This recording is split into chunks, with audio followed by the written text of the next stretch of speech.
भागवत जी में कोई मनोरंजन का साधन नहीं है। लोग कहते हैं पंडित जी चुटकुला तो बोलते ही नहीं है। अरे हमें तो पंडित चुटकुला वाले पंडित जी अच्छे लगते हैं, वो चुटकुला सुनाते। अरे चुटकुला सुनना है तो मनोरंजन करना तो कोई बाजीगर का काम है, खेल तमाशा दिखाना है। तो श्रीमद् भागवत है, शब्द ब्रह्म है। हम तो इस दृष्टि से सुने कि हमारे जीवन में किंचित परिवर्तन आवे, भगवान श्री कृष्ण के चरणों में हमारी रति हो, प्रेम बढ़े।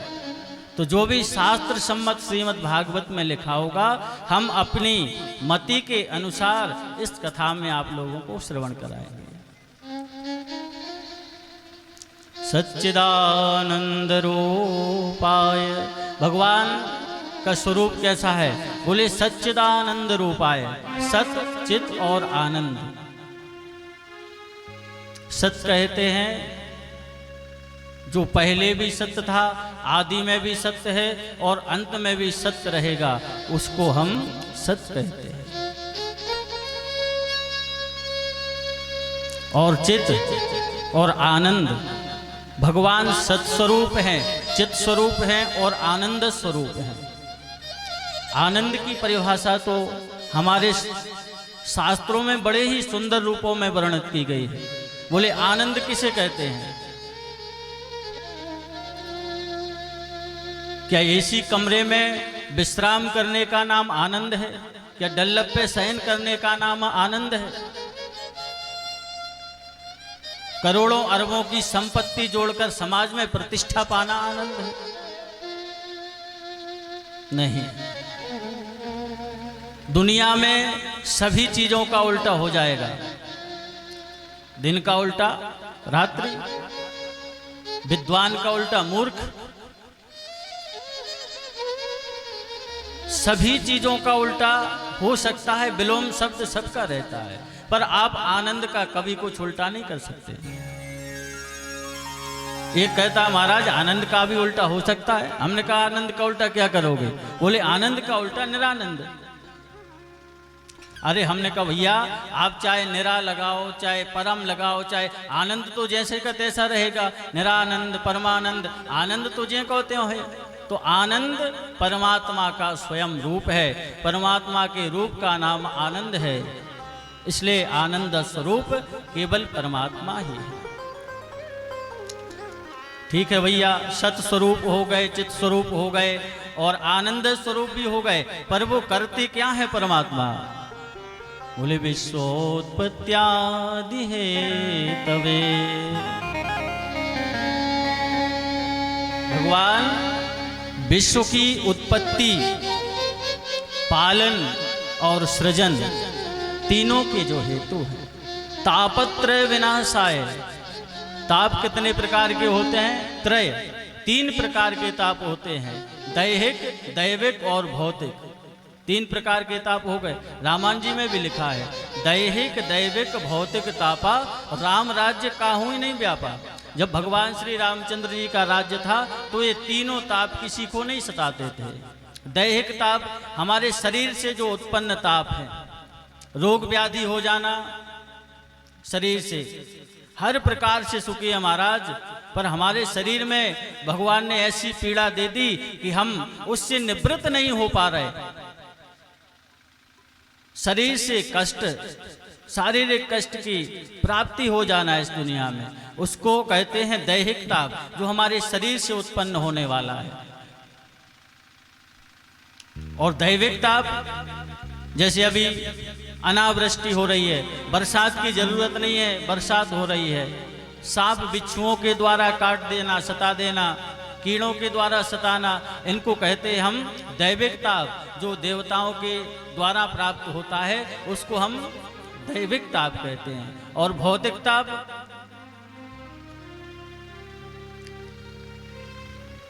भौतिक ताप मन में संताप है। कभी बेटा नहीं सुनता, कभी बेटी नहीं सुनती, कभी ऐसा चाहते थे, कभी वैसा चाहते थे। बोले महाराज धन की भी कोई कमी नहीं है, सभी चीजों से सुखी हैं, पर क्या करें? बेटे ने अपने मन से शादी कर ली, अब ना तो बहू सुनती है ना बेटा सुनता है, मन में बड़ा कष्ट है। इस प्रकार से ये तीनों ताप हो गए, दैहिक दैविक भौतिक, ये तीनों ताप राम जी के राज्य में कभी किसी को प्राप्त नहीं होते थे। राम राज्य काहू नहीं व्यापा। विश्वोत्पत्त्यादि हेतवे, विश्व की उत्पत्ति पालन संग्रहण तीनों के जो हेतु हैं, ऐसे श्री कृष्ण भगवान को हम सब मिलकर के प्रणाम करते हैं। श्री कृष्णाय वयम नमः।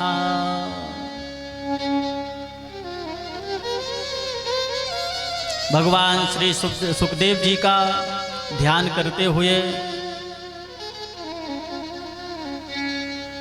श्री सूत जी महाराज से नैमिषारण्य की पवित्र भूमि में 88,000 ऋषिगण प्रश्न करते हैं। नैमिषारण्य का मतलब क्या होता है? ब्रह्मा जी का भेजा हुआ चक्र तीर्थ। एक बार सभी महात्मा ब्रह्मा जी के पास में गए, बोले कथा की भूमि सुनिश्चित करना है। कथा की भूमि भी, जहाँ कथा हो जाए वह भूमि भी अनंत पुण्य फलदायी हो जाती है, क्योंकि एक जन्म के नहीं अपितु जब जन्म जन्मांतरों के, कल्प कल्पांतरों के, युग युगांतरों के अक्षय पुण्य जब उदय होते हैं, तब ऐसी भूमि पर यह सप्ताह ज्ञान यज्ञ हो पाता है।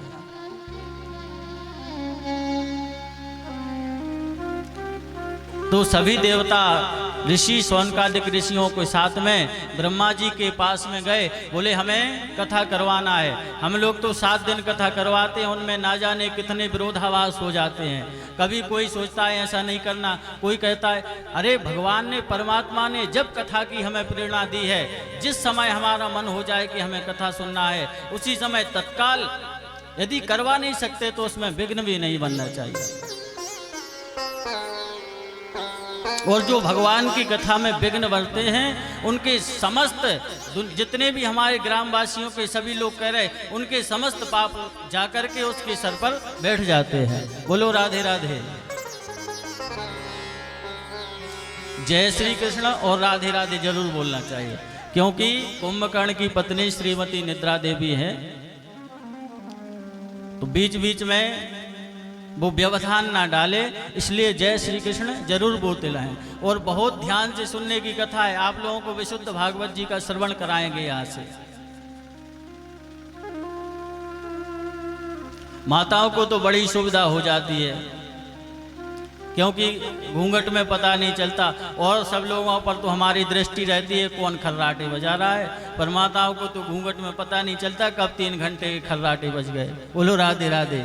व्यास जी ने कहा बाल कृष्ण लाल की जय। एक जगह कथा कर रहे थे, वहां मैया कहने लगी पंडित जी और तो सब ठीक बात है, आप इतनी अच्छी कथा बाँचते हो कि हमें तो घर पे 2-2 गोलियां खाने से जो नींद नहीं आती, वो आपकी कथा में नींद आ जाती है। हमने कहा चलो माता जी, किसी लिए तो आपने हमें पास किया, इसी काम में चाहिए। तो बीच में जय श्री कृष्ण जरूर बोलते रहना चाहिए। तो ब्रह्मा जी ने एक चक्र भेजा और ऋषियों से कहा कि इस चक्र के पीछे पीछे आप लोग चले जाइए, जहां यह रुक जाएगा वही कथा की पवित्र भूमि होगी। तो ब्रह्मा जी का भेजा हुआ चक्र जाकर के एक नैमिष के अरण्य, अरण्य मतलब होता है वन, जंगल, जंगल में जाकर के वह चक्र तीर्थ चक्र रुक गया, इसलिए उसका नाम हो गया नैमिषारण्य। तो नैमिषारण्य की पवित्र भूमि में 88,000 ऋषिगण भगवान की मंगलमयी कथा श्री सूत जी महाराज से सुन रहे हैं। और सूत जी महाराज से कहते हैं, हे सूत जी महाराज, अज्ञान द्वांत विध्वंस कोटि सूर्य समप्रभ सूताख्या ही कथा सारम मम कर्ण रसायनम। आप हमें कोई ऐसी कथा श्रवण कराएं जिससे संसार के सभी प्राणियों का कल्याण हो जाए, मंगल हो जाए। सूताख्या ही कथा सारम, यहाँ वहाँ की बातें करने की आवश्यकता नहीं है महाराज। हमें तो आप केवल विशुद्ध भागवत जी और जो सार है वही हमें आप सुनाइए। आपके ऊपर गुरुदेव भगवान की बड़ी कृपा है। प्रियक्षति गुरु प्रीतो वैकुंठम योगी दुर्लभम। जिन पर गुरु की कृपा हो जाए उसको वैकुंठ भी दुर्लभ नहीं होता।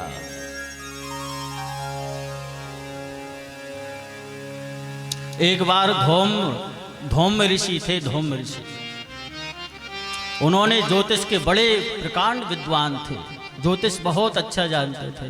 तो उन्होंने अपने ज्योतिष से अपना ही भविष्य फल देखा और भविष्य फल देख करके उन्होंने सभी विद्यार्थियों से कहा, विद्यार्थियों अभी हमारे ऊपर बहुत विशाल ग्रहों की दशा आ रही है, उस दशा में हम पागल भी हो सकते हैं, आप लोग चाहो तो यहाँ से भाग जाओ। विद्यार्थी कहते हैं नहीं, हम यहाँ से नहीं जाएंगे, आप गुरुजी को छोड़ करके नहीं जाएंगे।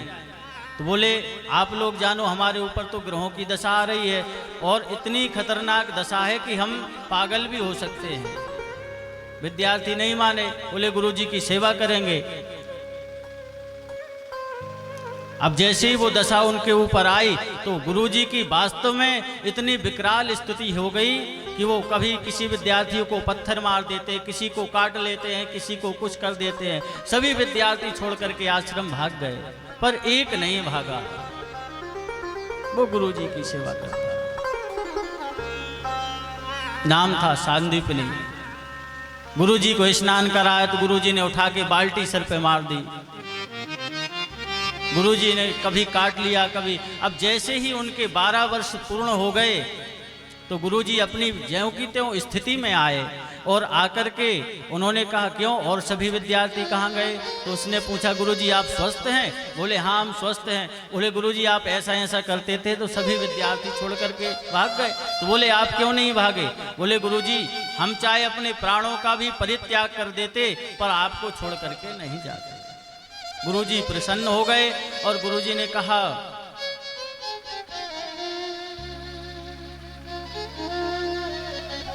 गुरुजी ने कहा कि तुमने हमारे तन मन से सभी प्रकार से सेवा की है, इसलिए हम तुम्हें आशीर्वाद देते हैं कि तुम्हारे यहाँ भगवान श्री कृष्ण भगवान बलराम स्वयं तुम्हारे यहाँ पढ़ने के लिए आएंगे और तुम्हारे चरणों में अपनी विद्या का अध्ययन करेंगे। उन्हीं का नाम है सांदीपनी। सांदीपनी जो उज्जैन में स्थित है गुरुकुल, जहाँ पर भगवान श्री कृष्ण और बलराम जी पढ़ने के लिए गए। प्रेक्षति गुरु प्रीतो वैकुंठम योगी दुर्लभम। ऐसे वैकुंठनाथ जो दुर्लभ हैं वह गुरु कृपा से सुलभ हो जाते हैं।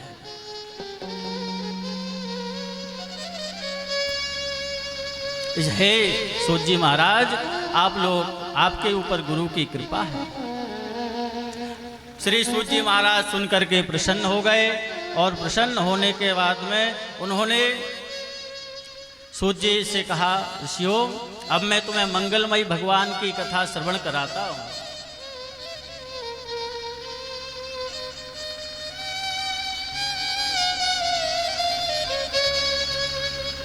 राज्यो मोक्षम तदा वीक्ष पुराधातापि विस्मिता सत्यलोके तुलां बद्ध्वा तोलयत साधनान्यजः।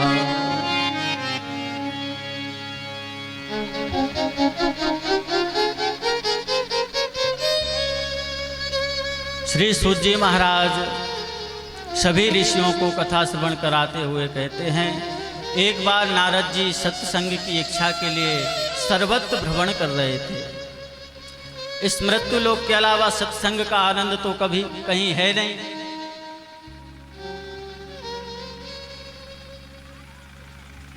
तो नारद जी तीर्थों पर गए, सभी तीर्थों पर गए। हरि क्षेत्रम, कुरुक्षेत्रम, श्रीरंगम, सेतुवंदनम एवं तीर्थेषु भ्रमण इतस्ततः। सभी तीर्थों पर जाकर के श्रीरंग रामेश्वर गए।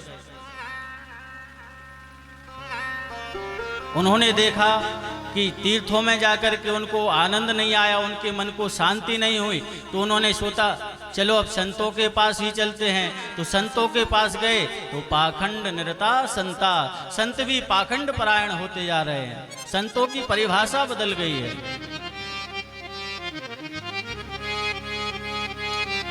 बोले बंगला किसका है? तो कहते हैं त्यागी जी महाराज का। बोले बच्चे किसके खेल रहे हैं? बोले ब्रह्मचारी जी महाराज के। और इतना शोर कहाँ से हो रहा है?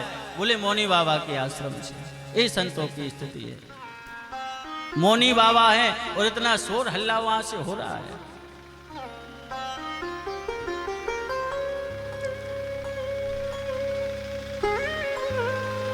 नारद जी ने सोचा चलो गृहस्थों को ही देख लेते हैं। तो गृहस्थों में जब आए तो वहां भी महाराज विडंबना।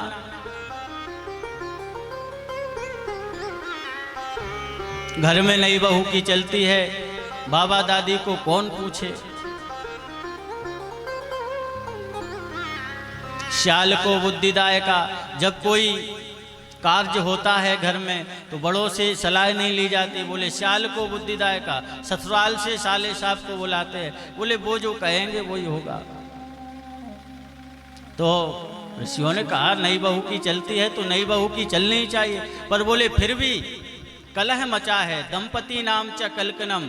फिर भी पति पत्नी में कलह मचा हुआ है। महाराज ये स्थिति कलिकाल में हो गई। तो गृहस्थों के यहां भी विडंबना। नारद जी के मन में बड़ी व्यथा हुई और उन्होंने सोचा चलो इनको भी छोड़ते हैं। तो वह श्रीधाम वृंदावन में पधारे।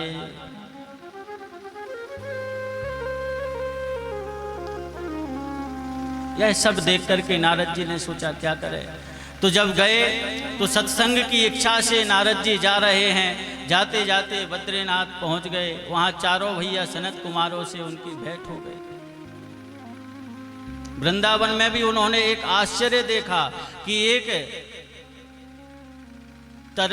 नवयुवती स्त्री और उसके पास में दो मूर्छित वृद्धावस्था में दो पुरुष पड़े हुए हैं। नारद जी ने पूछा देवी जी आप कौन हैं? तो उस देवी ने कहा अहम भक्ति रीति ख्याता इमौ में तनयो मतो ज्ञान वैराग्य नामानो काल योगे न जर्जरो। हे नारद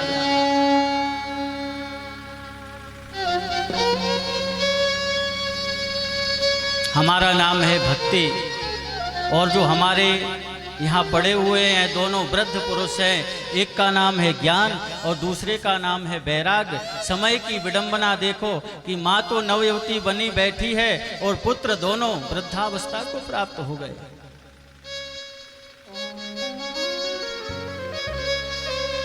और भक्ति मैया ने कहा यदि हमारे पुत्रों की यही स्थिति रही तो यदम स्थानम परित्यज्य विदेशम गम्यते मया। इस स्थान को भी छोड़ करके हम विदेश चले जाएंगे।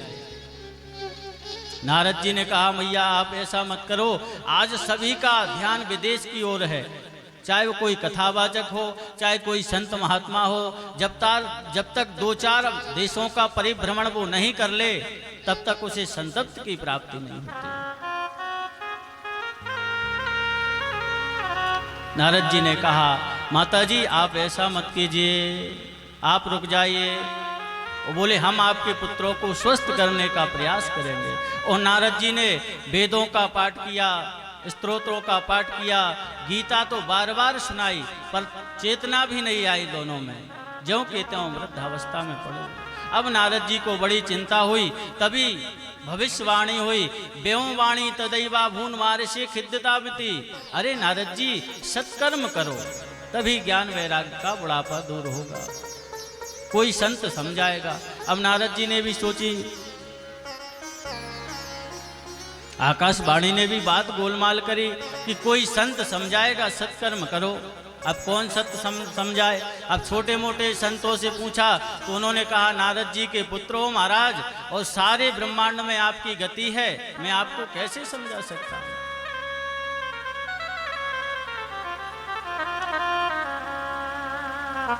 और बड़े बड़े जो प्रतिष्ठित महंत थे उनसे उनके पास में गए, बोले महाराज सत्कर्म के किसे कहते हैं? उन्होंने कहा आजकल हमारा मौन व्रत, नवरात्रि चल रही है, मौन व्रत चल रहा है, मौन खुलेगा तब बताएंगे। तो मुंह की भूतास तथा नेतु क्रियंतस्तु पलायता, कुछ दाएं बाएं हो गए, कुछ मौन व्रत लेकर के बैठ गए, पर समुचित प्रत्युत्तर देने वाला नारद जी को कोई भी नहीं रहा। नारद जी ने कहा अब क्या किया जाए? तो नारद जी सत्संग की इच्छा से दौड़ते हुए जा रहे हैं। तो सनत कुमार चारों भैयाओं से भेंट हो गई और उन्होंने पूछ लिया, कथम ब्रह्मंदेन मुखा कुतश्चिंतातुरो भवान त्वरितं गम्यते कुत्रा कुतश्च गमनं तव। नारद जी आपका मुख तो ऐसा लग रहा है जैसे कोई कृपण का धन चला गया हो। आपका क्या चला गया? और जिसे कोई धन चला जाता है उसे महापुरुष तो अपना धन समझते ही नहीं है। महापुरुषों का धन तो एक ही है, हमारो धन राधा श्री राधा श्री राधा, हमारो धन राधा श्री राधा श्री राधा, हमारो धन राधा श्री राधा श्री राधा, हमारो धन राधा श्री राधा श्री राधा। परम में धन राधा राधा राधा राधा राधा, परम धन राधा राधा राधा राधा राधा, परम में धन राधा राधा राधा राधा राधा, परम धन राधा राधा राधा राधा राधा। हमारो धन राधा श्री राधा श्री राधा, हमारो धन राधा श्री राधा श्री राधा, हमारो धन राधा श्री राधा श्री राधा, हमारो धन राधा श्री राधा श्री राधा।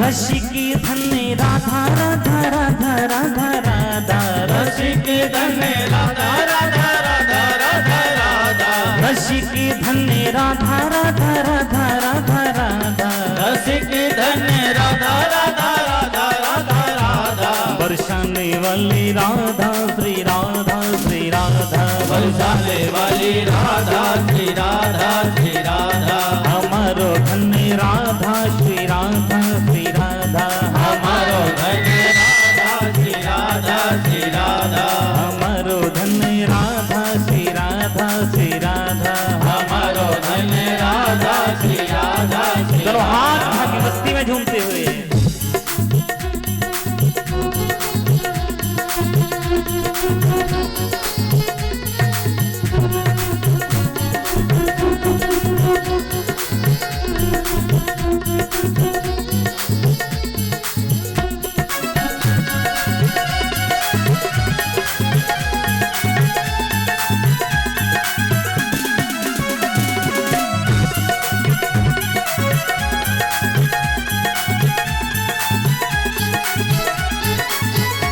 प्राण धन राधा राधा राधा राधा राधा, प्राण धन राधा राधा राधा राधा राधा।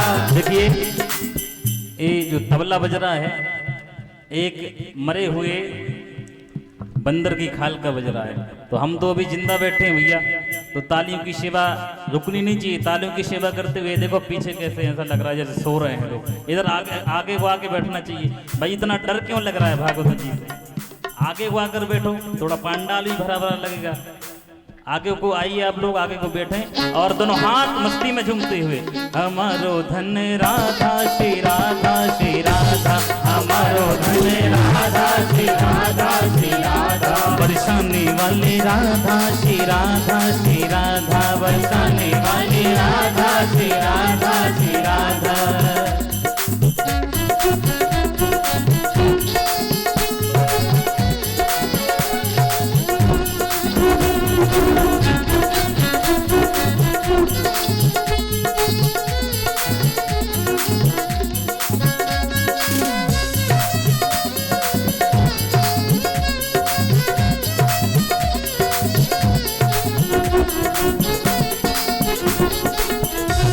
हमारो धन राधा श्री राधा श्री राधा, हमारो धन राधा श्री राधा श्री राधा, प्राण धन राधा राधा राधा राधा राधा, प्राण धन राधा राधा राधा राधा राधा, बरसाने वाली राधा श्री राधा श्री राधा, बरसाने वाली राधा श्री राधा श्री राधा, हमारो धन राधा श्री राधा श्री राधा, हमारो धन राधा श्री राधा श्री राधा, हमारो धन राधा श्री राधा श्री राधा, हमारो धन राधा श्री राधा। बोले राधा गोविंद भगवान की जय। सनत कुमार कहते हैं, नारद जी आप बिल्कुल चिंता त्याग दीजिए, समाधान हमारे पास है। भक्ति का दुख दूर हो जाएगा, ज्ञान वैराग्य का बुढ़ापा दूर हो जाएगा और स्वस्थ होकर के अपनी मैया भक्ति के साथ में नाचेंगे। बोले जो आकाशवाणी ने सत्कर्म कहा था वो और कोई नहीं था, श्रीमद् भागवतम। श्रीमद् भागवत ही वह एक ऐसा सत्कर्म है जिसको श्रवण करने से भक्ति, ज्ञान, वैराग्य तीनों स्वस्थ होकर के सभी भक्तों के हृदय में नाचेंगे।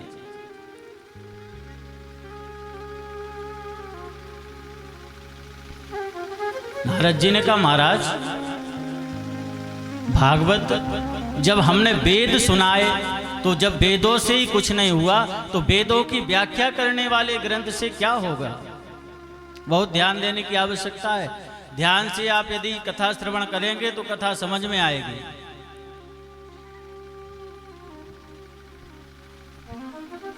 सभी लोग रामायण का भी पाठ करते हैं, सभी ने रामायण भी पढ़ी है। तो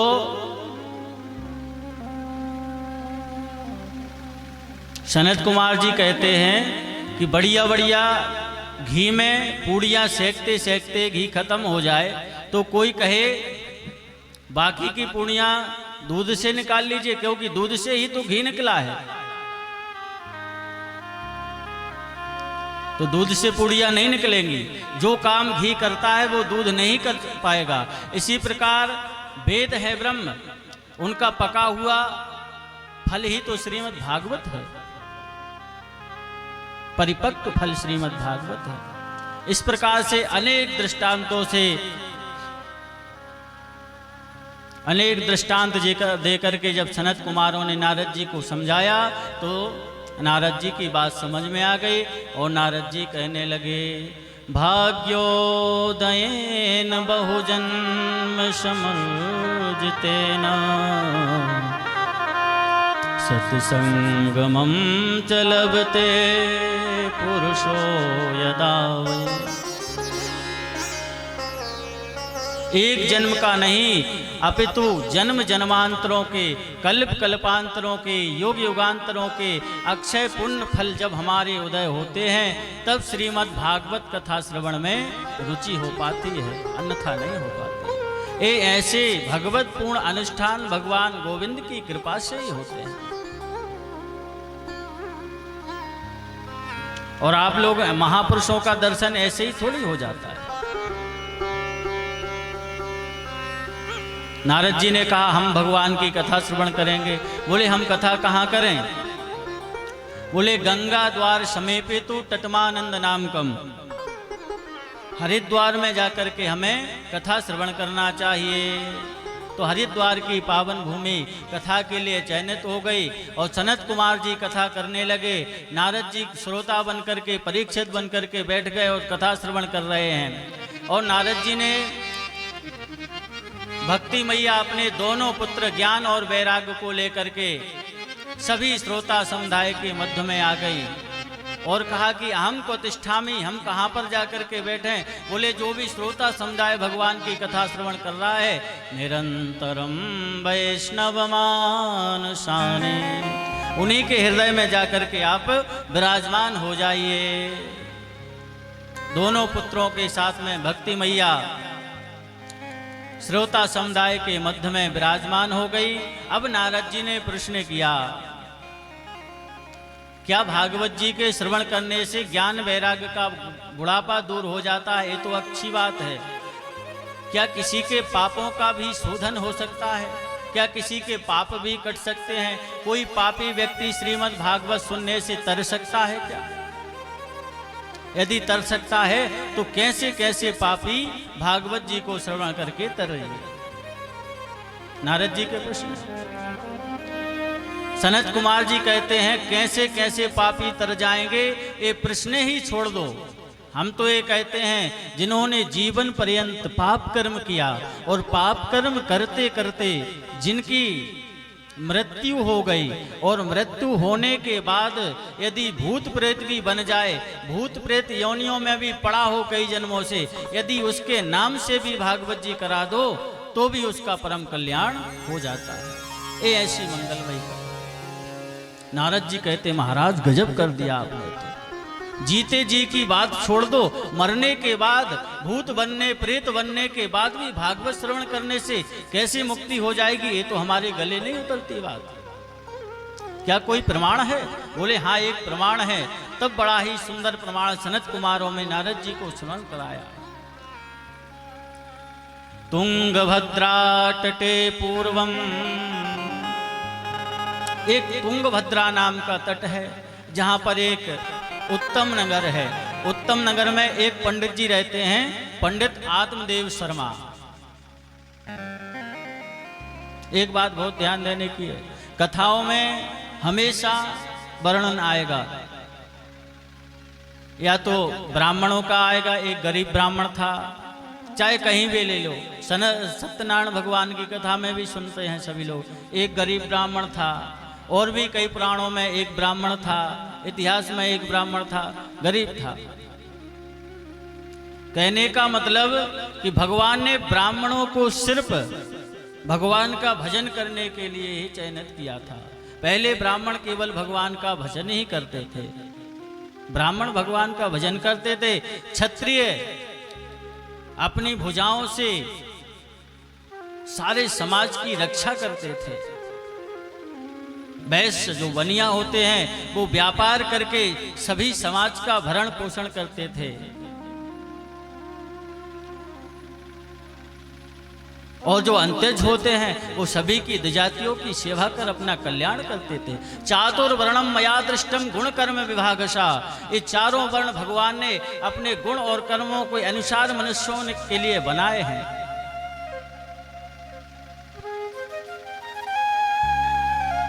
तो पंडित आत्मदेव शर्मा जी बड़े विद्वान थे, द्वितीय भास्कर के समान। पर उनकी पत्नी ठीक उनके विपरीत। उनकी पत्नी का नाम था श्रीमती धुंधली देवी। आप धुंधली देवी का भी परिचय सुन लीजिए। जितने विद्वान पंडित जी सुशील थे, परिमित भाषी थे, नित्यव्ययी थे, कर्मकांडी थे, ठीक उनके विपरीत उनकी पत्नी श्रीमती धुंधली देवी। उनका परिचय क्या है? बोले लोक वार्ता रता क्रूरा प्रायशो बहुजल्पिका, जब तक पड़ोसिन से लाठी चार्ज ना हो जाए तब तक भोजन ही हजम ना हो। बोलो राधे राधे। कभी पड़ोसिन से मनोरंजन कर लेना, कभी इससे झगड़ लेना, और शाम को जब पंडित जी आए तो ऐसे हाथ जोड़ करके बैठ जाए कि सती सावित्री के वादनी का नंबर है। पर पंडित जी शांत थे, सुशील थे, उससे भी अपना निर्वाह कर रहे थे। दोनों दंपति के मन में, पति पत्नी के मन में एक ही कष्ट कि संतान नहीं है। एक दिन तो पंडित जी रोने लगे। पंडित जी बोले हमारे पितर देवता हमसे रुष्ट हैं, हमारे यहाँ कोई बेटा नहीं है। पूर्वजों को जल देता हूँ तो उनकी आंखों में आंसू आ जाते हैं कि हमारे बाद कोई उनको जल देने वाला नहीं है।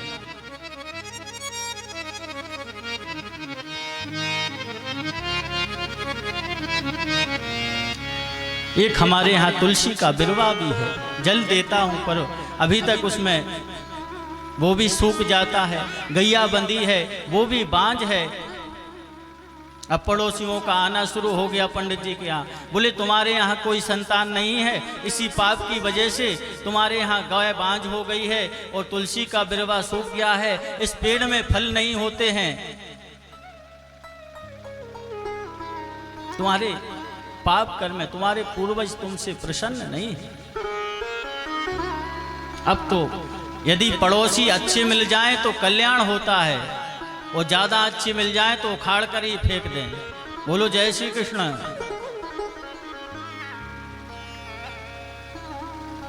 भगवान की कथा समझ में आ रही है सभी को? किस किस को नहीं आ रही है? हाथ ऊपर कर दे। थोड़ी और आ रही है कि नहीं? और सरल भाषा कर दें क्या?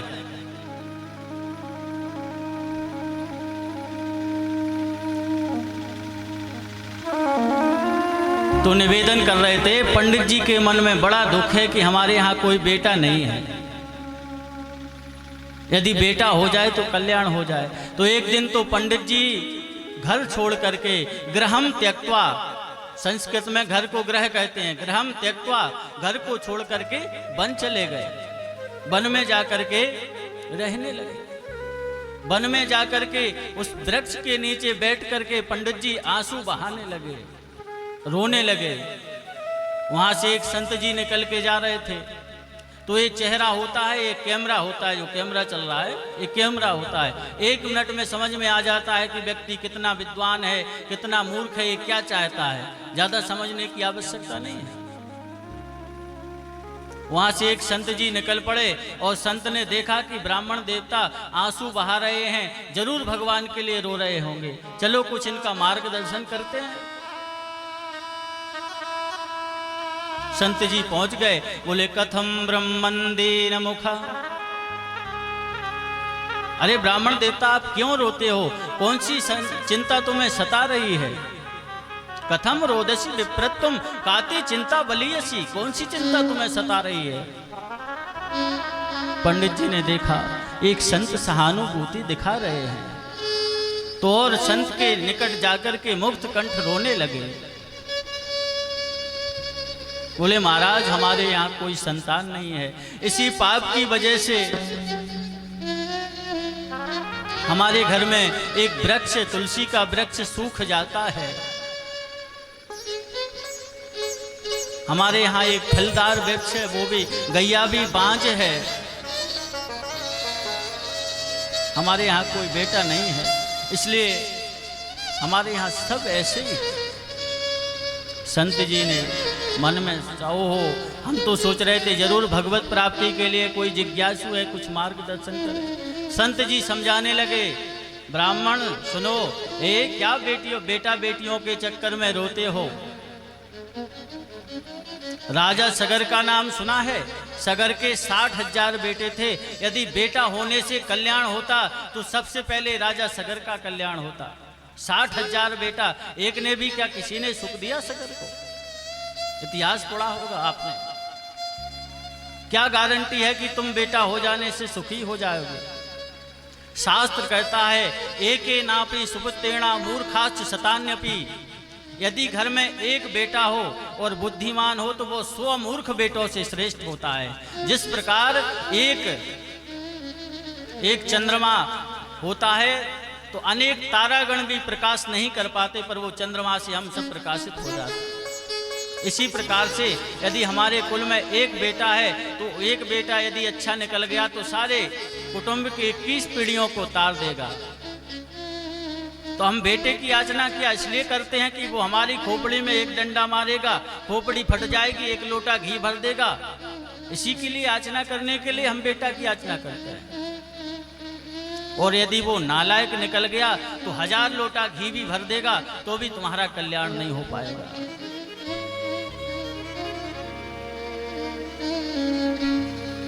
यदि इतना ही जरूरी है तो हमारे गोविंद को पुत्र मान लो, गोविंद को बेटा मान लो।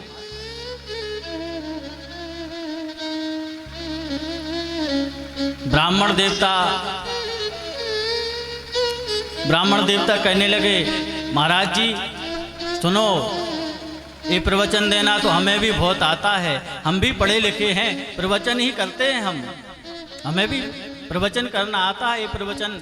अरे तुम बाबा बैरागी बेटे का सुख क्या जानो? बेटा होता है, पापा कहता है, तुतला तुतला के बोलता है, कभी मूछ पे हाथ घुमाता है, कभी झाड़ी पर हाथ फेरता है, इतना आनंद आता है, रसगुल्ला सा घुल जाता है कान में। तुम बाबा बैरागी कैसे बेटों का सुख जानते हो?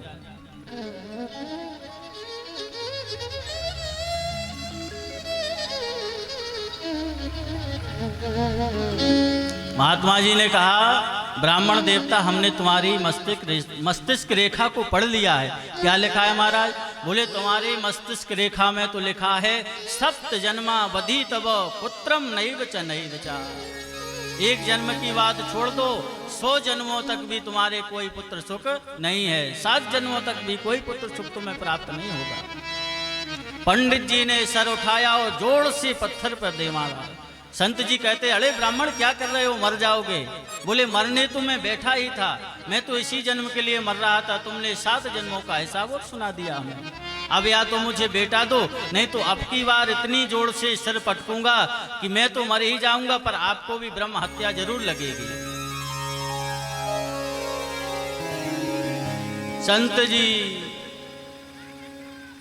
मन में घबराए, कछु लेना न देना, मगन रहना। अभी कह रहा है कि इसकी ब्रह्म हत्या हमारे सर आएगी। भाई मैंने क्या कर दिया? बोले तुमने हमारा 7 गुना दुख बढ़ा दिया, इसलिए तुम या तो बेटा दो, नहीं तो अब की बार मैं मर जाऊंगा। संत जी जाने लगे, बोले हम चले जाएं, इसके बाद तुम चाहे मरो चाहे जियो, हमें कुछ नहीं करना।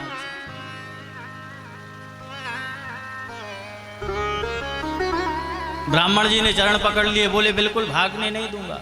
संत जी समझ गए कि ब्राह्मण देवता छोड़ने वाले नहीं हैं, तो एक भगवान नाम लिया भगवान का और अपनी जेब में से एक फल निकाल करके दिया कि हे प्रभु अब आप ही जानो।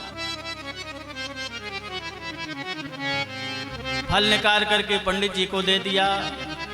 पंडित जी ये फल ले जाओ और अपनी पत्नी को खिला देना, भगवान ने चाहा तो सुंदर बेटा हो जाएगा। पंडित जी बड़े प्रसन्न हो गए, दौड़े दौड़े, हाँ महाराज जी कोई नियम तो नहीं पालने पड़ेंगे? बोले हाँ पंडित जी, बस 2-4 नियम हैं। एक समय भोजन करना, पवित्रता से रहना, जीवों पर दया करना, ये सब 2-4 नियम अच्छे से पालन करोगे तो 3 पुत्रोति निर्मलः, बड़ा सुंदर बेटा हो जाएगा। पंडित जी ने फल लेकर के घर को दौड़ लगाई। सुनती हो? धुंधली बोली क्या है, काहे को चिल्ला रहे हो?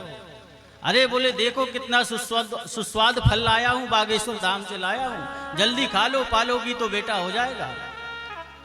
अब धुंधली बड़े चक्कर में पड़ गई, मन में सोचने लगी ना जाने कहां से लाए, कोई हम पे जादू टोना तो नहीं हो रहा है। तो पंडित जी से तो कह दिया,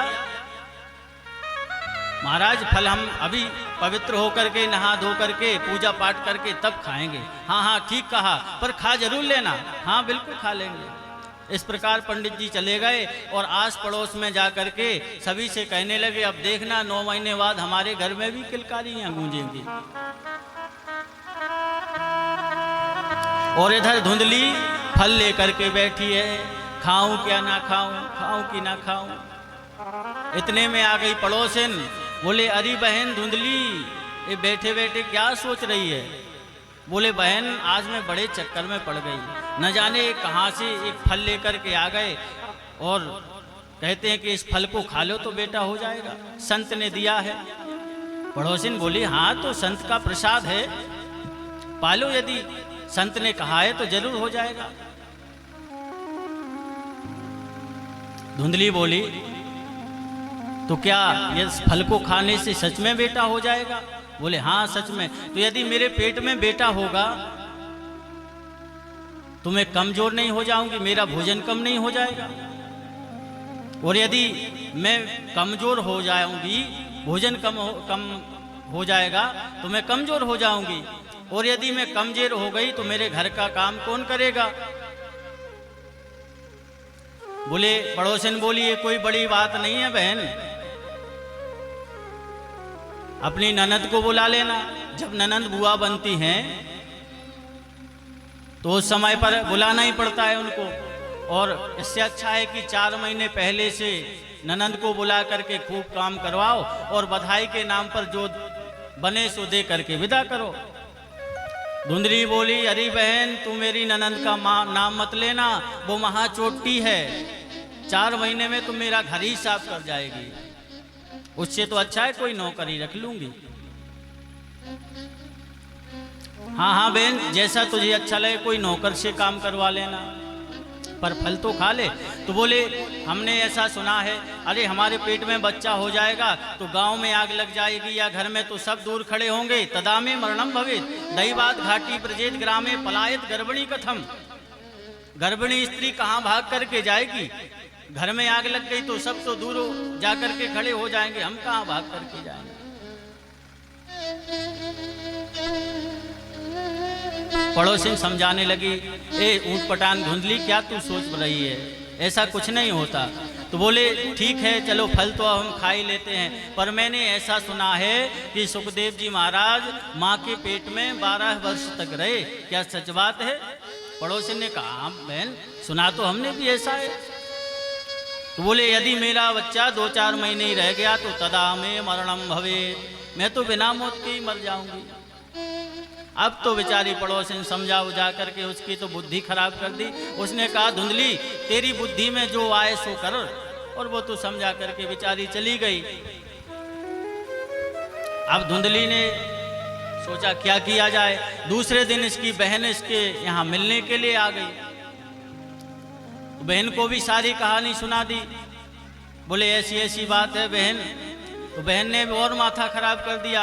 उसने कह दिया अरे बहन तू बाबा बैरागियों के बातों में आ जाती है क्या, फल खाने से बेटे होते हैं, सब बकवास है। और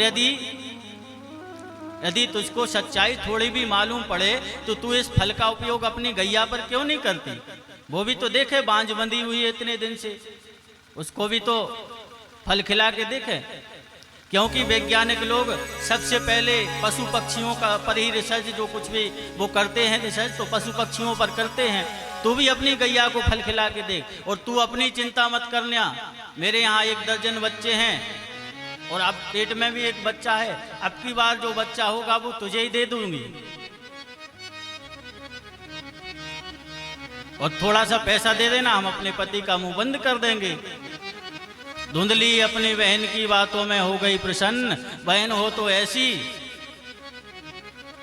अपना बेटा जरूर दे देना। बोले हाँ जरूर दे देंगे अपना बेटा। समय आया, समय आने पर और महाराज को धुंधली कहती रही महाराज मुझे बहुत फायदा हो रहा है, और 9वें महीने में धुंधली ने अपनी बहन का पुत्र लेकर के चुपचाप पंडित जी को सुबह दिखा दिया कि पंडित जी मुझे बेटा हुआ है। भोले भाले पंडित जी नाच उठे, गांव में मिठाइयां बंटवाने लगे, और जिस गाय को वो फल खिलाया था ठीक 3 महीने बाद उस गाय ने भी एक बेटा को जन्म दे दिया। गाय ने बच्चा दिया, वो कैसा है? बोले उसके कान हैं गैया जैसे, बछड़े जैसे, और पूरा संपूर्ण शरीर है मानव का। इसलिए पंडित जी ने नामकरण किया। बोले गाय के पुत्र का नाम हम रखते हैं, इसके कान हैं गाय जैसे, इसलिए इसका नाम हम गोकर्ण रखते हैं। और अपने पुत्र का नाम बढ़िया कोई सोच ही रहे थे कि इतने में धुंधली खड़ी हो गई, वाह महाराज 9 महीने पेट में हमने रखा और नाम आप अपने नाम से मिलता जुलता रखोगे मेरे। तो बोले देवी क्या तुम्हें नाम रखना है अपने पुत्र का? बोले मेरा नाम है धुंधली, तो मेरे पुत्र का नाम धुंधकारी होना चाहिए, और यथा नाम तथा गुण। जैसे बच्चों के बचपन में नाम रख दोगे वही धीरे धीरे धीरे धीरे उनके जीवन में उसी नाम का आता जाता है।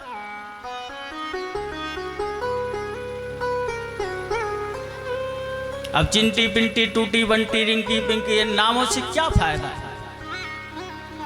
नाम भगवान के नाम से मिलते जुलते रखो, उससे कल्याण होगा। किसी का नाम चिंटू, अब चिंटू चिंटू चिंटू चिंटू चिल्लाने से कल्याण होगा क्या हमारा? अजामिल का कल्याण तो नारायण नाम से हो गया। नारायण नारायण जब दूरे क्रीडन का सक्तम पुत्रम नारायणावतु, तो बच्चों के ऐसे नाम रखना चाहिए जो भगवान से मिलते जुलते हों। तो कम से कम 2-4 बार दिन में हम अपने बच्चों का नाम लेकर के उसी बहाने तो हम भगवान का भजन कर लेंगे। तो धुंधकारी नाम रख दिया, धुम धुम करोती थी धुंधकारी।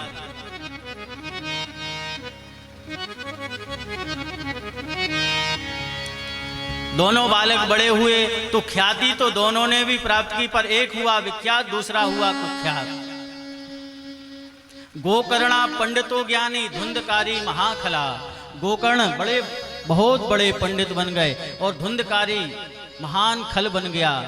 जुआ खेलने लगा, जुआ में पैसा हारने लगा,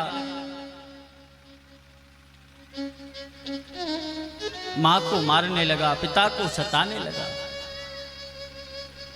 बहुत ध्यान देने की आवश्यकता है। बचपन में यदि बच्चे गोली से कंचे खेलते हैं, ताश पत्ते खेलते हैं,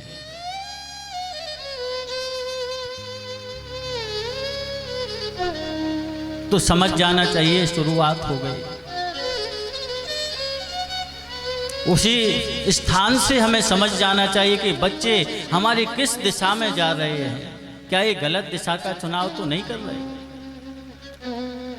बच्चों को मंदिर ले जाओ, भगवान के दर्शन कराओ। पढ़े लिखे सब बच्चे होते हैं, संस्कृत भी पढ़ाई जाती है। संस्कृत में 1-2 श्लोकों का भी पाठ करवाओ बच्चों से। मंदिर रोज ले जाओ छोटे बच्चों को। कथा में उनको जरूर लाना चाहिए, क्योंकि बच्चे छोटे में कच्ची मिट्टी की मूर्ति होते हैं। जिस दिशा में हम उनको ले जाएंगे उसी दिशा में वो मुड़ जाएंगे।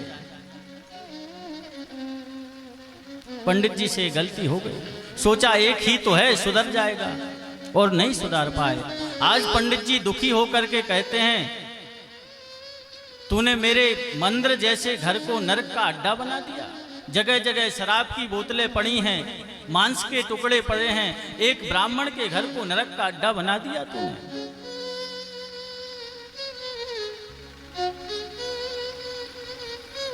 रोने लगे पंडित जी।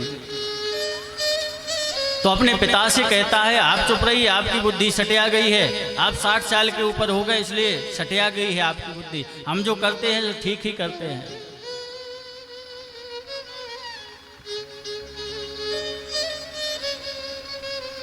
पंडित जी बड़े दुखी हुए मन में।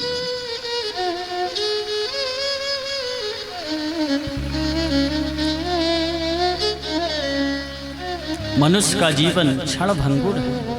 पंडित जी दुखी हो रहे हैं। और इस तन से यदि हमने राम का नाम नहीं लिया तो हमारा जीवन ही व्यर्थ है।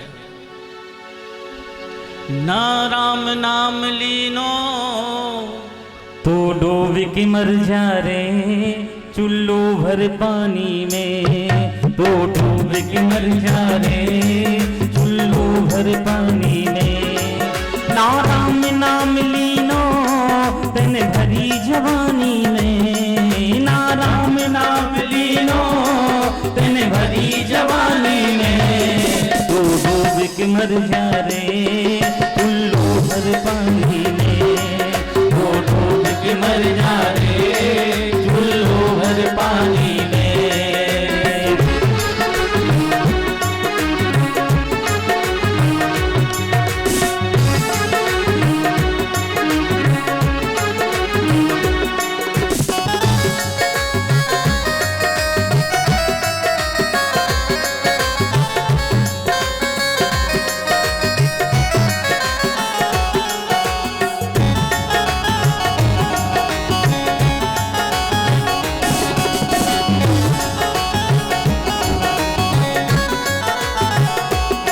क्या लायो माटी में मिल जाएगो माटी में। क्या लायो माटी में मिल जाएगो माटी में। क्या लायो आटी में मिल जाएगो माटी में। क्या लायो आटी में मिल जाएगो माटी में।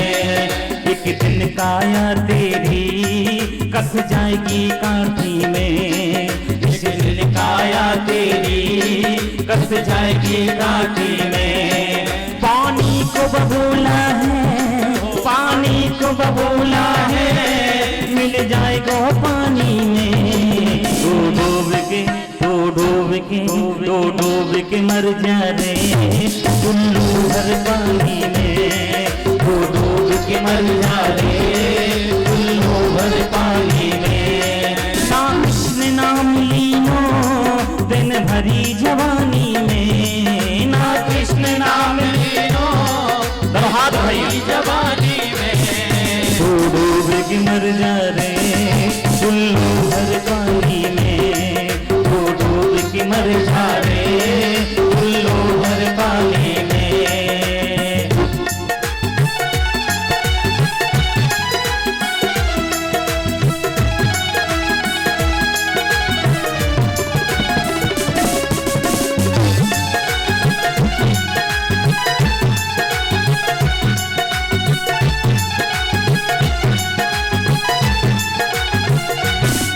क्यों करता मेरा मेरा यहाँ कुछ भी नहीं है तेरा।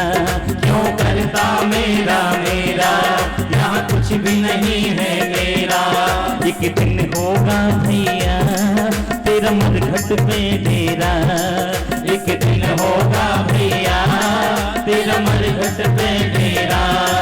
कुछ कमाई के ले जा रे, कुछ कमाई के ले जा रे, कुछ कमाई के ले जा रे, कुछ कमाई के ले जा रे ऐसी जिंदगानी में। तू डूब के मर जा रे उल्लू भर पानी में। तू डूब के मर जा रे उल्लू भर पानी में। ना राम नाम लीनो दिन भरी जवानी में। ना राम नाम लीनो दिन भरी जवानी में। तू डूब के, तू डूब के, तू डूब के मर जा रे उल्लू भर पानी में। तू डूब के मर जा रे उल्लू भर पानी में।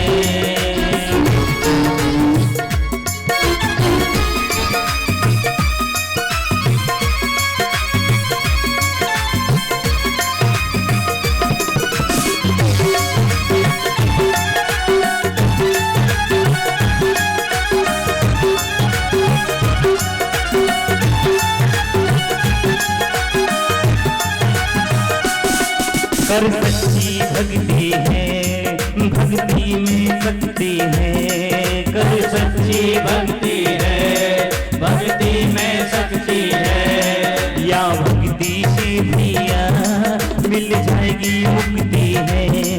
या भक्ति से प्रिया मिल जाएगी मुक्ति है। दिन बालापन खोयो, दिन बालापन खोयो, सारा जीवन खोयो, सारा जीवन खोयो यो आना गानी में। तो डूब के मर जा रे उल्लू भर पानी में। तो डूब के मर जा रे उल्लू भर पानी में। ना राम नाम लीनो दिन भरी जवानी में। ना राम नाम लीनो दिन भरी जवानी में।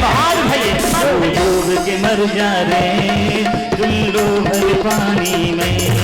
डूब के मर जा रे उल्लू भर पानी में। ना कृष्ण नाम लीनो, ना कृष्ण नाम लीनो दिन भरी जवानी में। डूब के मर जा रे उल्लू भर पानी में। डूब के मर जा रे उल्लू भर पानी में। डूब के मर जा रे उल्लू भर पानी में।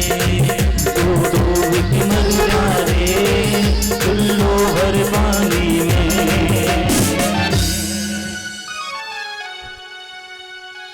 वृंदावन बिहारी लाल की जय। तो निवेदन कर रहे थे, पंडित जी बड़े व्यथित हैं। पहले मरने गए थे जंगल में कि पुत्र नहीं है, पुत्र क्यों नहीं है। आज फिर मरने जा रहे हैं कि पुत्र क्यों है। ये समस्या समाज की।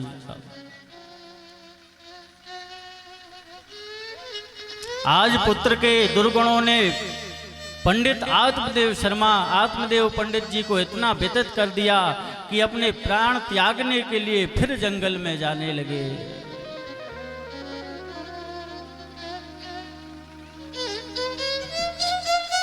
तुरंत गोकर्ण जी जो थे वही प्रेम से पिताजी कह करके आत्मदेव जी को बुलाते थे।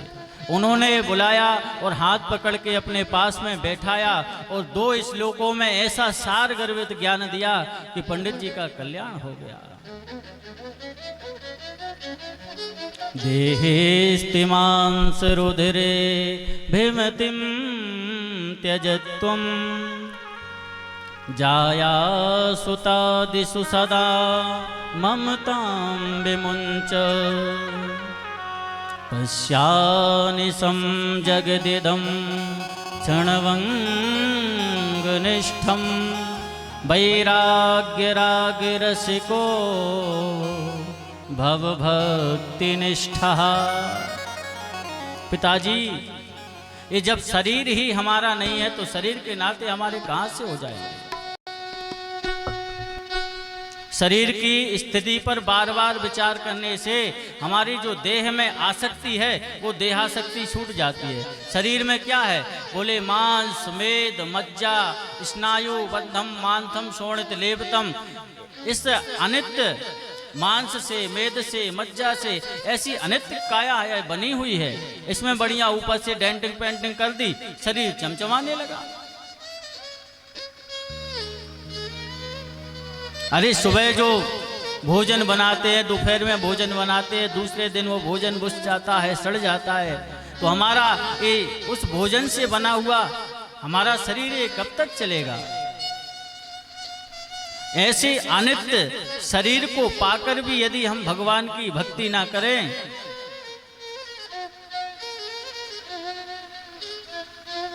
तो हम चांडाल के समान हैं, गधे के समान हैं, श्वास लेते हुए मुर्दे के समान हैं। इतनी गालियां देवताओं ने दे डाली और सुखदेव जी कहते ये गाली हम नहीं दे रहे। एवं वदंती दिव्य देव समाज मुखिया, देवता समाज लोग ऐसा कहते हैं।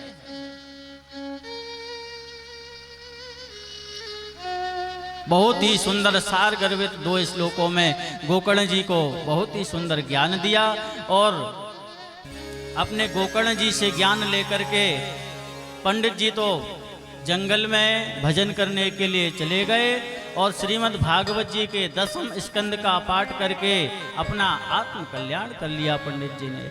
अब पिताजी चले गए जंगल में तो धुंधकारी ने माताजी को पकड़ा। बोले माताजी कितनी तिजोड़ियाँ छुपाई हैं, कहाँ कहाँ करके गाड़ धन गाड़ के रखा है, सभी दे दो।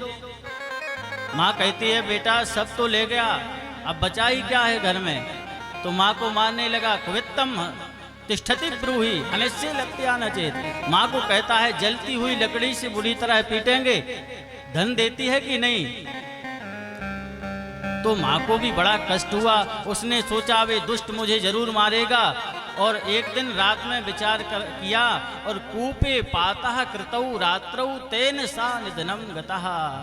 एक दिन रात में जाकर के जंगल में अंध कुएं में जाकर के धुंधली ने अपने प्राणों का परित्याग कर दिया।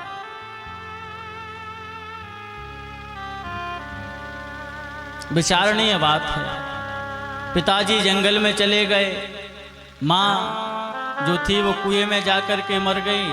अब गोकर्ण जी ने सोचा कि हमारा नंबर है तो गोकर्ण जी भी तीर्थ यात्रा के बहाने वहां से चल दिए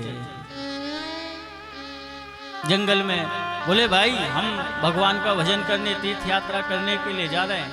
धुंधकारी ने कहा हाँ जाओ, तुम्हारी आवश्यकता भी नहीं है। अब धुंधकारी बिल्कुल अकेला, घर में अकेला, मन ही ना लगे तो पंचपन्न बधुक व्रता बाजार से जाकर के 5 गणिकाओं को, वेश्याओं को अपने घर में ला करके रख लिया। निरंतर चोरी करता रहा, डकैती करता रहा और इतना माल लूट करके लावे और सभी उन वेश्याओं को दे देता है।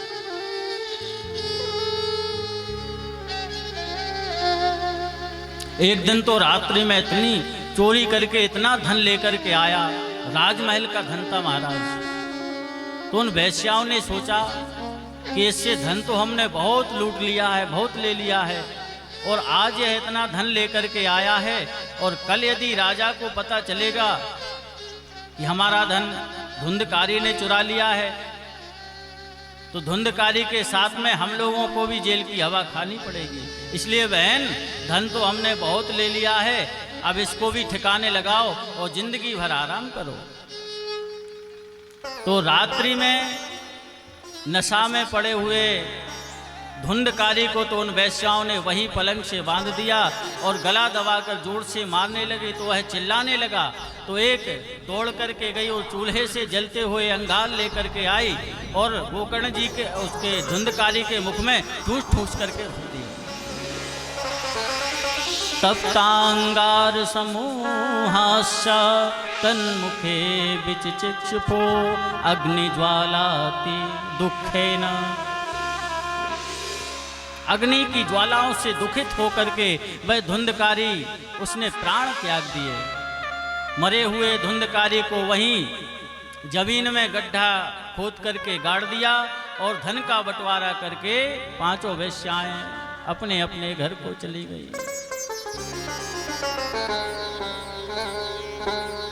सनत कुमार कहते हैं, देखा नारद जी, तो जो धन से ही प्रेम करने वाली देवियां हैं, ऐसी देवियों पर कभी विश्वास नहीं करना चाहिए। सुधामयम बचो यासाम कामिनाम रसवर्धनम हृदयम क्षुरधा रावम प्रियम को नाम इष्टताम। पांचों वेश्याएं चली गई। अब वह महान प्रेत बन गया। वही धुंधकारी उसी महाराज आत्मदेव के महल में धुंधकारी प्रेत बन करके रहने लगा। गोकर्ण जी को जैसे ही पता चला तो गोकर्ण जी में जाकर के गया में जाकर के श्राद्ध किया। गोकर्ण जी का और धुंधकारी का, उनके पिता का, माता का, सभी का विधिवत गोकर्ण जी ने श्राद्ध किया।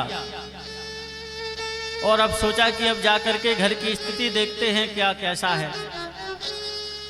आ गए रात्रि में। तो रात्रि में जैसे ही गोकर्ण जी अपने घर में आए तो घर में आकर के उन्होंने क्या देखा कि एक भैंसा आ गया उनके अचानक सामने। वही बकरी बन गया, फिर भेड़ बन गया, फिर श्वान कुत्ता बन गया, फिर जोर जोर से रोने लगा, पर बोलता कुछ नहीं है। गोकर्ण जी ने कहा, क्यों महाराज, कौन हो, हमें क्यों डरा रहे हो? तो बोल भी नहीं पाता। संज्ञा मात्रम चकारा, केवल इशारा कर रहा है। गोकर्ण जी ने अपना मंत्र पढ़ करके जो अभिमंत्रित जल को छींटा, तुरंत उस भूत को, प्रेत आत्मा को वाक शक्ति आ गई। वह बोलने लगा, बोले, अहम भ्राता तुदीयोस्मि धुंधकारी ती नाम था। अरे भाई गोकर्ण जी, हम तुम्हारे ही भाई हैं और धुंधकारी हमारा नाम है। अरे धुंधकारी, तुम भूत बन करके पड़े हो। हमने तो गया में जाकर के तुम्हारा श्राद्ध भी किया, तत्कथम नहीं भी मुक्ति स्यात्, फिर भी तुम्हारी मुक्ति क्यों नहीं हुई? बोले, गया में एक बार नहीं 100 बार भी जाकर के हमारा पिंडदान करोगे तो भी हमारी मुक्ति नहीं होगी। मैं प्रथम श्रेणी का प्रेत हूं, मैं प्रथम श्रेणी का भूत हूं। तो बोले, फिर आपकी मुक्ति कैसे होगी? बोले, ये तो आप विचार कीजिए, हम क्या बताएं। अब बहुत ध्यान देने की बात है, एक विचारणीय बात बता रहे आप लोगों को। गया जी में श्राद्ध करने से महान प्रेतों की मुक्ति हो जाती है। सभी की मुक्ति हो जाती है गया जी में पिंडदान करने से। ऐसा नहीं है कि मुक्ति, तो फिर उस धुंधकारी की मुक्ति क्यों नहीं हुई? उसका कारण है। उसका कारण यह है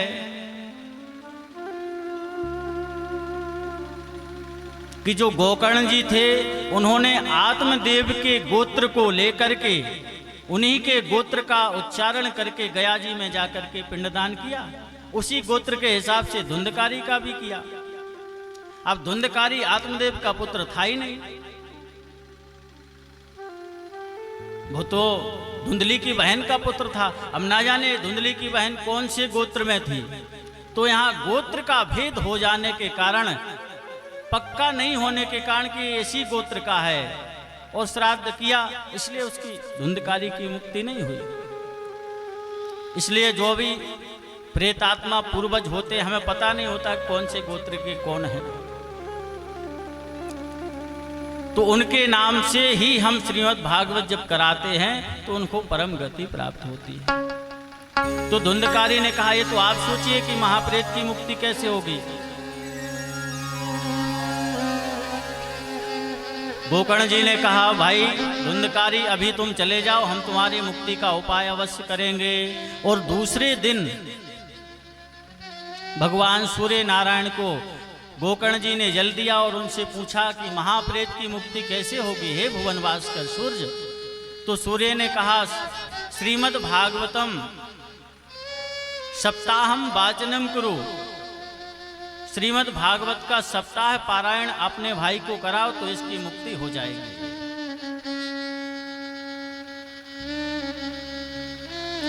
और बड़ा ही सुंदर गोकर्ण जी ने आयोजन किया और भगवान की मंगलमयी कथा को सुनकर के व्यासपीठ के यहाँ एक 7 गांठ का बांस लगा था। जैसे ये बांस का लगा है, हो सकता है 7 गांठ का कोई बांस वहाँ भी लगा हो उस समय।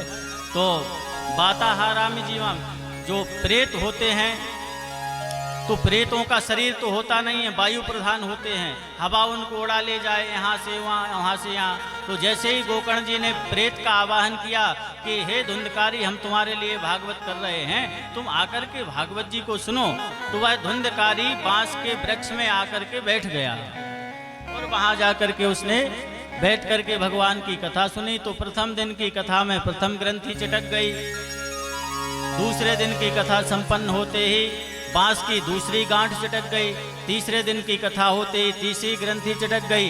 ऐसे ही एवं सप्त दिनश्चैव सप्त ग्रंथि विवेदनम, 7 दिन की कथाएं सुनकर के 7 बांस की गांठें चटक गई और दिव्य रूप धरो जाता तुलसी दाम मंडता। धुंधकारी एक दिव्य रूप में भगवान के रूप में आकर के पार्षद के रूप में, भगवान के पार्षद भी आ गए लेने को, और श्रीमद् भागवत की महिमा मुक्त कंठ गाने लगा।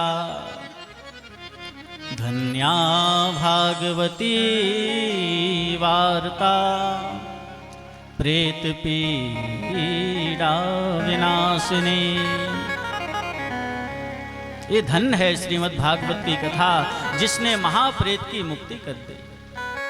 भगवान के पार्षद विमान लेकर के आ गए और विमान में धुंधकारी बैठ गया। गोकर्ण जी ने प्रश्न कर दिया, बोले अत्रैव बहवा संति श्रोतारो परिकल्पसा। अरे कथा तो बहुत से लोगों ने भी सुनी, यहाँ पर जितने श्रोता समुदाय बैठे हैं सभी ने भगवान की मंगलमयी कथा को सुना है, तो आप केवल धुंधकारी के लिए ही विमान लेकर के क्यों आए? तो भगवान के पार्षद कहते हैं कि कथा श्रवण में भेद होता है। कथा के श्रोता 3 प्रकार के होते हैं। एक होते हैं श्रोता, एक होते हैं श्रोता और एक होते हैं श्रोता। अब श्रोता तो वे होते हैं जो श्रोता से सुपारी काटते काटते 10 गलतियां तो व्यास जी में निकालेंगे, 20 गलतियां टेंट वालों में निकालेंगे, 30 गलतियां साउंड वालों में, फिर संगीत वालों में। कहीं कहेंगे अरे मंडप तो ठीक नहीं है, अरे कथा यहाँ नहीं होनी थी, वहाँ होनी चाहिए थी। तो इतनी गलती पंडित जी में निकालेंगे, हजारों गलतियां व्यास जी में, कथा करवाने वालों में, न जाने किस प्रकार से। तो वो होते हैं श्रोता। जैसे श्रोता सुपारी को काटता है, कुतर्क करता है, तो वो कथा पर ध्यान ही नहीं देते, सुनते ही नहीं है कथा। और एक होते हैं सोता। तो सोता जहां होते हैं यहाँ बड़ी शांति रहती है। 3 घंटे तक उनकी ऐसी चैन की नींद लगती है, बड़े अच्छे लगते हैं हमें, क्योंकि वो कोई डिस्टर्ब नहीं करते। बड़ी अच्छे से उनकी 3 घंटा की समाधि लगी। व्यास जी ने कहा, बोले बाल कृष्ण लाल की जयकारा में आनंद नहीं आ रहा है। देखिए आप लोग अगर जयकारा लगाएंगे तो मुझे लगता है कि गांव के बाहर भी आवाज जाएगी, लेकिन मुझे लगता है कि आप लोग को भूख लग रही है, वृद्ध है आप लोग का। एक बार पुनः जोर से जयकारा लगाएं, बोले वाली कृष्ण लाल की। बच्चों की आवाज। तो श्रोता जो होते हैं बड़े शांत रहते हैं। जैसे ही व्यास जी ने जयकारा लगाया और वो उठ गए, बोले बड़ा बहुत अच्छी कथा करी, बहुत मार्मिक कथा सुनाई आपने। कि उनने किसी ने पूछा क्या सुना आपने? बोले अब वो तो हमें पता नहीं है। अरे वो पता कहाँ से होगा जब सो रहे थे। बोलो राधे राधे। और एक होते हैं श्रोता जो सच्चे मन से कथा श्रवण करते हैं। और श्रोता और श्रोता का कल्याण नहीं होता, कल्याण होता है श्रोता का, जो सच्चे मन से भगवान की मंगलमयी कथा को सुनता है। उसी के लिए परमात्मा विमान लेकर के आ जाते हैं। मृत्यु को मंगलमयी बनाने वाली इस कथा को, सर्व पापों से मुक्ति दिलाने वाली इस कथा को बड़े ही भाव से उस धुंधकारी ने सुनी। भगवान विमान लेकर के आ गए। अब जब श्रोताओं ने सुना तो समस्त श्रोता उदास हो गए कि धुंधकारी तो विमान में चला गया, हम लोग तो बैठे रह गए।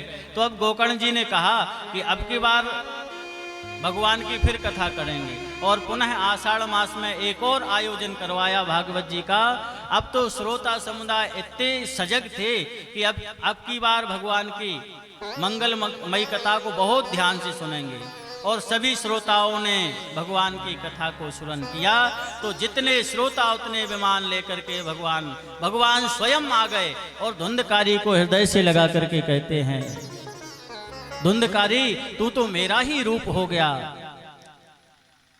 अयोध्यावासिना सर्वे यथा रामेण संगतः तथा कृष्णेन ते नीता गोलोकम योगी दुर्लभम।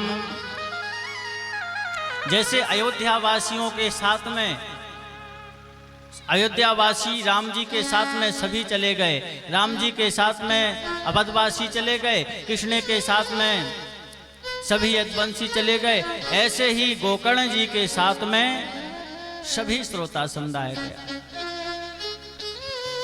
जितने श्रोता उतने विमान, स्वयं भगवान प्रकट हो गए।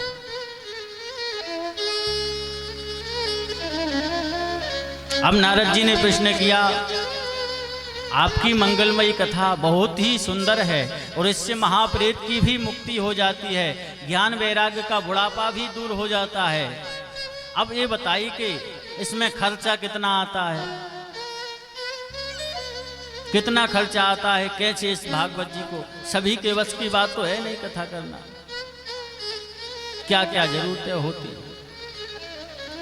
तो बोले विवाहे यादृश्य वित्तम, जितना हम अपनी कन्या का विवाह में खर्च कर लेते हैं।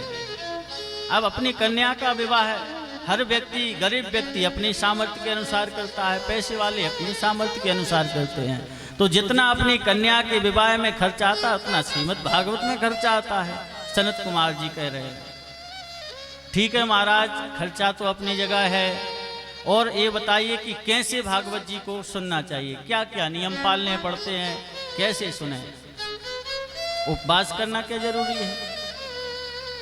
तो बताया, बोले भागवत की कथा तो केवल जल पी करके श्रवण करें, उपवास रख करके।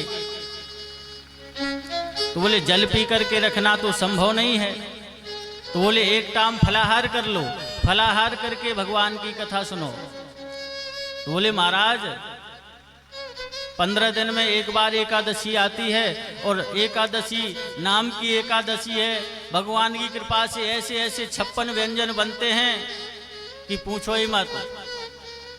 कूटू की पकौड़ी, मूर्धन की खीर इत्यादि अनेक प्रकार के व्यंजन बनते हैं, नाम की एकादशी है। और एकादशी के बाद जब द्वादशी आती है तो सो करके उठ नहीं पाते और उसी में से झीनी सी चंद्रिया में से मुंह निकाल के कहते हैं, अरे सुनती हो कल हमारा एकादशी का व्रत किया था हमने, जल्दी से कुछ बना देना। तो बोले महाराज एकादशी 15 दिन में आती है, राम राम करके हम उस व्रत को कर पाते हैं, आप कह रहे हो कि रोज फलाहार करो। तो बोले एक टाइम भोजन कर लो, बोले महाराज हमें तो बिल्कुल भी, हमसे तो रहा ही नहीं जाता भूखा। तो बोले भोजनम तु वरम मन्ने कथा विघ्न करो यदि नोपवासा परा प्रोक्ता। यदि आपका किसी शरीर में व्यवधान है तो भोजनम तु वरम मन्ने, भोजन भी अनेक बार करो, बार बार भोजन करो, पर जैसे भगवान की मंगलमयी कथा में मन लगे वैसा लेना चाहिए, तदनुसार व्रत लेना चाहिए। भावुकता से नहीं होता कि नवरात्रि चल रही हैं और अब की बार नवरात्रि का व्रत बिल्कुल हम निराहार करेंगे, कुछ भी नहीं पाएंगे। और नवरात्रि का व्रत तिल मिला करके बिल्कुल निराहार करने लगे, 4 दिन तक तो निकल पाए और 5वें दिन से ऐसी विडंबना हुई महाराज शरीर में कि सीधे जाकर के हॉस्पिटल में भर्ती हो गए। बोलो राधे राधे। तो ऐसा व्रत नहीं, बार भागवत में लिखा है भोजनम तू वरम मन्ने, बार बार भोजन करो, पर भगवान की कथा श्रवण करने में जैसे मन लगे वैसा करना चाहिए। और क्या करें महाराज, बोले जब कथा संपन्न हो तो बड़े ही भाव से भगवान का संकीर्तन करना चाहिए, भगवान का भजन गान करना चाहिए। और जब भजन की बारी आई तो नारद जी ने अपनी वीणा संभाल ली, प्रहलाद जी ने मंजीरा बजाया, प्रहलाद जी ताली बजा रहे हैं, उद्धव जी मंजीरा बजा रहे हैं। प्रहलादस तालधारी तरल दया चौद्धवा कांसधारी इंद्रोवादी मृदंगम, इंद्र मृदंग बजा रहे हैं।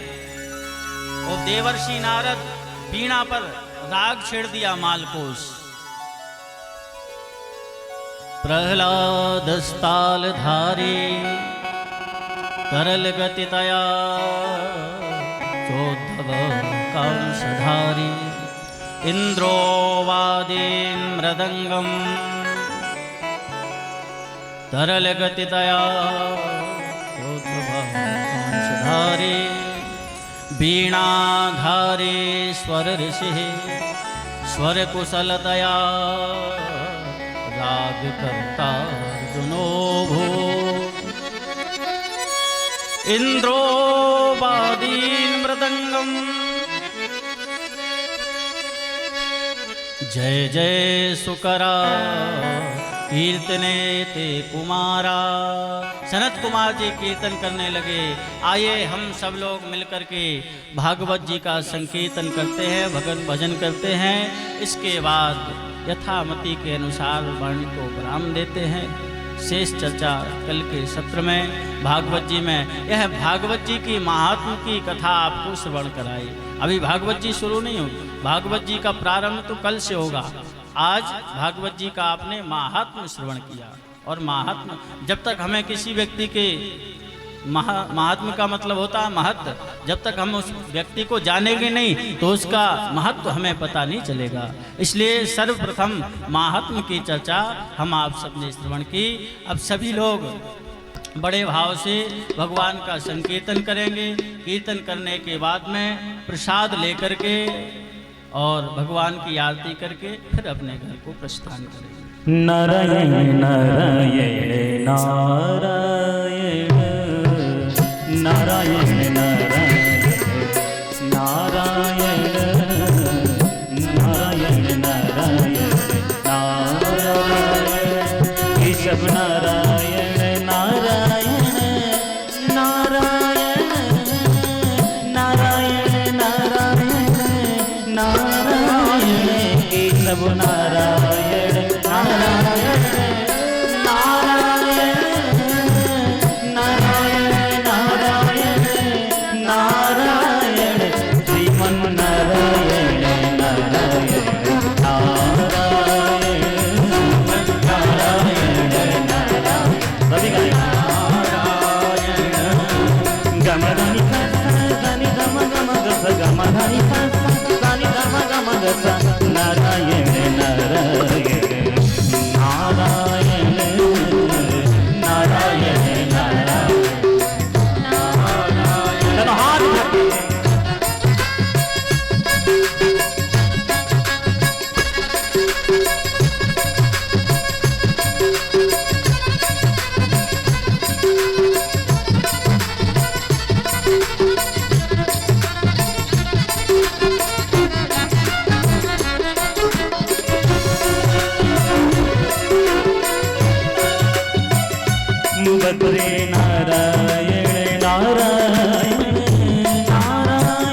बोले गोविंद भगवान की, श्री भागवत महापुराण की, श्री वृंदावन बिहारी लाल की जय। जय श्री राधे श्याम।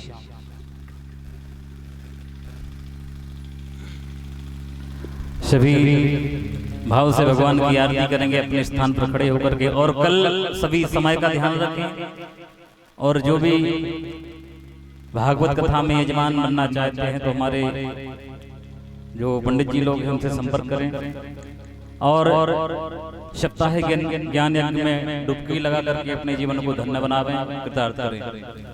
ओम चंद्रमा मनीषो जातश्चक्षुः सूर्यो जायत स्रोत्राद्वायुष्यपाणश्च मुखाद् निर्जायत इदगुं हविः प्रजननं मयि अस्तु दशवीरगुं सर्वगणगुं स्वस्ते आत्मसनि प्रजाशनि पशुशनि लोकशन् भैशनिः अग्निः प्रजां बहुलां मे करोतु वन्नं पयोरितो अस्मा सुदत्तो। सभी अपने स्थान पर आरती के लिए खड़े हो जाएं।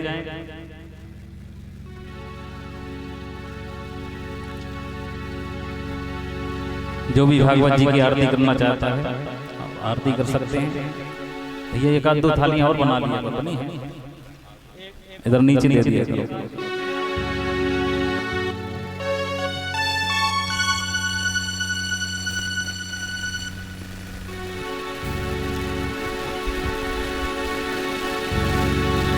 ओम आरार्ते वार्थे बगुरजः चित्रप्राय धाम विहिति भाषदागंसि बृहत्तिष्ठा आद्वैखं वर्तते तमः।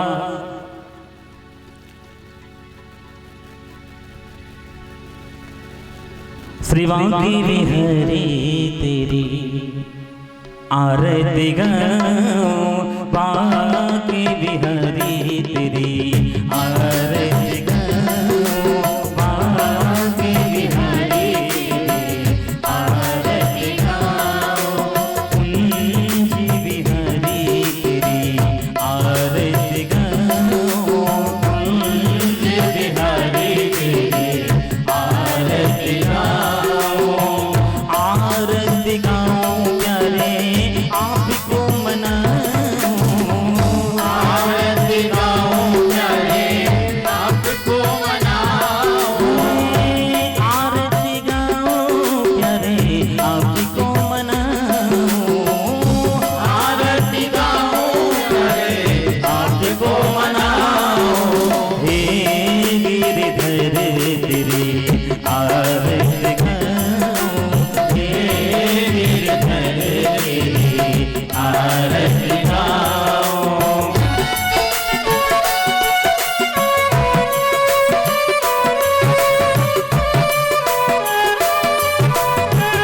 तेरी आरती गाऊं।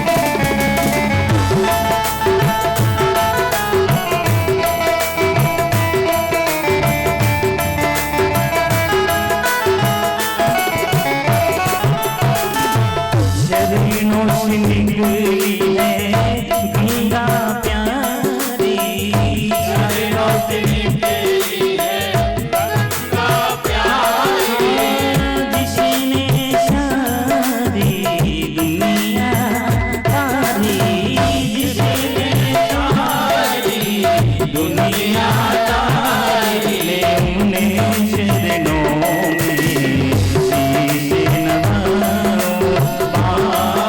बिहारी तेरी आरती गाओ, कुंज बिहारी तेरी आरती गाओ।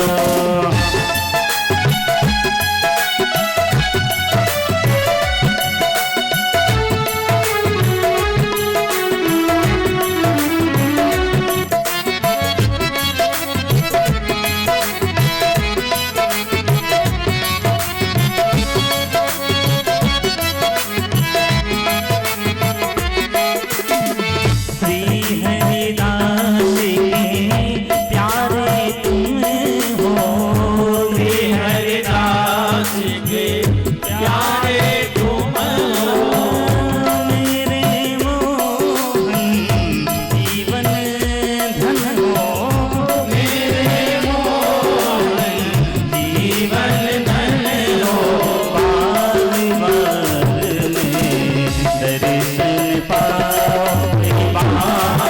बिहारी तेरी आरती गाओ, गिरिधर तेरी आरती गाओ, गिरिधर तेरी आरती गाओ।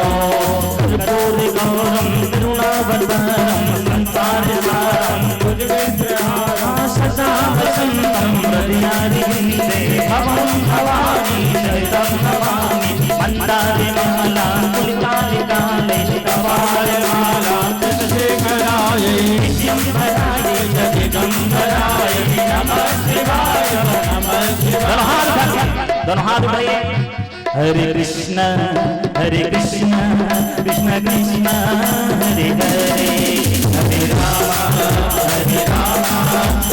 राम हरे हरे, हरे कृष्ण कृष्ण कृष्ण हरे हरे, हरे राम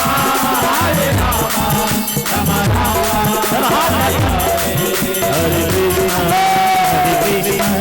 कृष्ण कृष्ण हरे हरे, हरे राम राम राम हरे हरे, कृष्ण कृष्ण हरे हरे, राम राम हरे हरे, कृष्ण कृष्ण हरे हरे।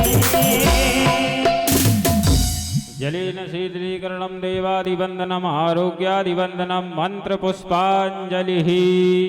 हरिः ॐ वाजग्नेन जज्ञामाय जन्ता देवास्तानि धर्माणि प्रथमान्यासन्नातेह नाकं महिमानः सजन्त तत्र पूर्वे सात्याः सन्ति देवाः। हरिः ॐ एकदन्ताय विद्महे वक्रतुण्डाय धीमहि तन्नो दन्ति प्रचोदयात्। हरिः ॐ गणाम्बिकायै च विद्महे कर्मसिद्ध्यै च धीमहि तन्नो गौरी प्रचोदयात्।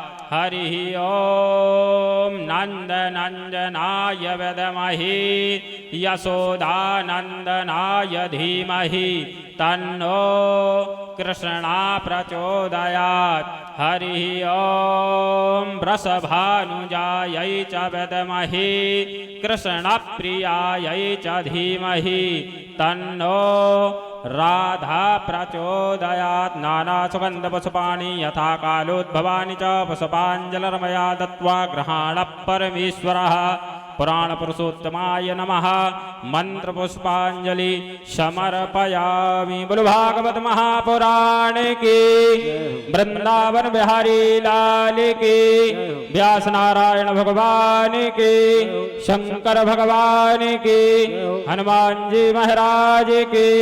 धर्म की अधर्म का प्राणियों में विश्वास, गौ माता की, सत्य सनातन वैदिक हिंदू धर्म की, अपने अपने माता पिता गुरु गोविंद की।